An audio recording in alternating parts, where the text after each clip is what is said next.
5, 4, 3, 2, 1.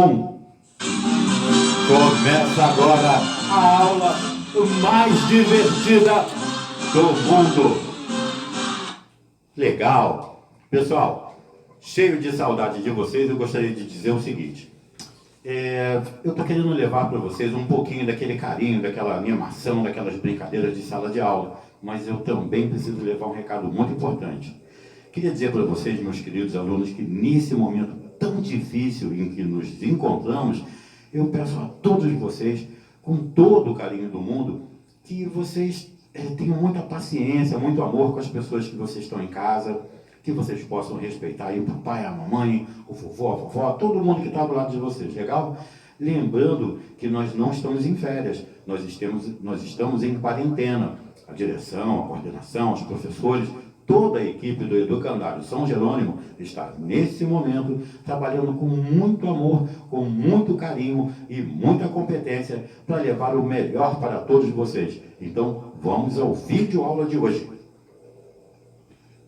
Agora todo mundo vai saber que essa é a minha turma do coração.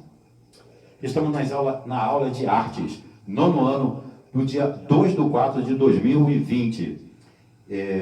Nós estamos no tópico da arte moderna, vamos falar sobre imagem fragmentada, vamos passar pela arte cubista, movimento cubista, suas características, a pintura cubista, os artistas, vamos falar de Pablo Picasso, de seu interesse pelas máscaras africanas. Isso aqui é a correção do trabalhinho que foi passado para vocês.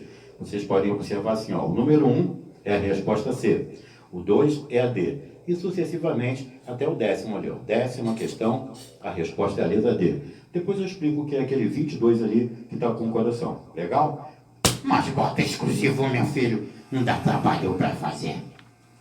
Então, pessoal, vou começar com vocês assim, O cubismo, ele foi uma vanguarda artística, pode ser colocado assim, uma vanguarda artística europeia, marcada pelos usos de formas geométricas. Ela surge no século XX na França, e esse novo estilo rompeu com os modelos estéticos que só valorizavam a perfeição das formas. Isso mesmo. Esse movimento pode ser considerado o primeiro a se caracterizar pela incorporação do imaginário urbano e industrial em suas obras. Isso mesmo. Ele abrangeu, sobretudo, as artes plásticas e influenciou a literatura. A origem do cubismo, ela foi em 1907. Esse foi o marco para o surgimento do cubismo, com a tela As Damas de Avignon, do pintor espanhol Pablo Picasso. Essa obra apresenta influências visíveis das esculturas africanas e das pinturas do pós-impressionista francês Paul Cézanne. Nós falamos isso em aula passada. O Pablo Picasso ele tem contato com as máscaras africanas e ele muda a forma dele. Ao lado do Picasso, o pintor e escultor francês Georges Braque também foi fundador do movimento cubista. E quais foram as principais características do cubismo? Bom, com o cubismo, teremos um tratamento geométrico das formas da natureza. Assim, elas passam a ser representadas pelos objetos em todos os seus ângulos no mesmo plano, constituindo uma figura em 3 dimensões. Então, predominam aí as linhas retas, modeladas basicamente por cubos e cilindros. Cubo, cubismo, tá vendo? Daí que vem. Dada a geometrização das formas e volumes. Essa técnica, que renuncia à perspectiva, assim como o claro escuro, causa uma sensação de pintura escultórica. Já no plano conceitual, o cubismo pode ser considerado uma arte que privilegia o exercício mental como maneira de expressão das ideias. Ao romper com a perspectiva consagrada das linhas de contorno, a natureza passa a ser retratada simplificadamente. Isso permite maior abstração sobre os atributos estéticos da obra, ao mesmo tempo em que recusa a ideia de arte enquanto pura imitação da natureza. E sobre isso, o Georges Braque, ele fala o seguinte, uma frase dele: não se imita aquilo que se quer criar. Olha que legal. Vale citar que esse estilo abandona distinções entre forma e fundo ou qualquer noção de profundidade. Temas como natureza morta urbana, retrato, tudo isso são utilizados pelos pintores cubistas como recursos para experimentar e criar, baseados nas particularidades dessa vertente. E o cubismo, ele pode ser dividido em 3 fases. A fase cezanista ou cezaniana, que começa em 1907 e termina em 1909, também chamada de fase pré-analítica. O nome já indica que esse período foi caracterizado pela influência do trabalho do artista plástico francês Paul Cézanne, não é verdade? Nessa fase, os artistas começaram suas experiências com as simplificações das formas e mais tarde passaram a representar as figuras dispostas em um mesmo plano. Era como se estivessem abertas na tela, vistas de frente para o público.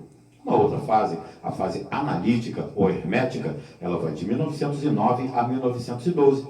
A fase analítica, ela se caracteriza pela cor moderada, acentuando-se tons marrons, pretos, cinzas e ocres.